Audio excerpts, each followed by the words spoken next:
பெற்றுவிடவில்லை.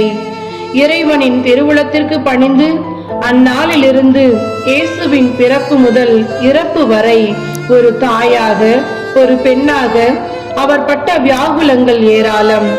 நம்முடைய அன்றாட வாழ்க்கையிலும் பல துன்பங்கள், வேதனைகள், வருத்தங்கள், கஷ்டங்கள் வந்தாலும் ஆண்டவருக்காக என ஏற்றுக்கொள்ளும் பொழுது நம்மை ஆண்டவர் உறுதியாக தாங்கி பிடித்துக் கொள்வார்.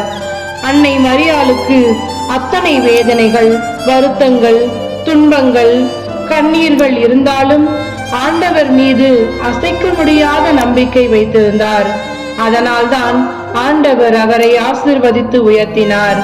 அன்னையின் வியாகுலங்கள் நமது வியாகுலங்கள் என்று நாம் இறைவன் மீது நம்பிக்கை கொள்கின்றோமா, அல்லது இறைவனுக்காக நம் நம்பிக்கையை புதுப்பிக்கின்றோமா?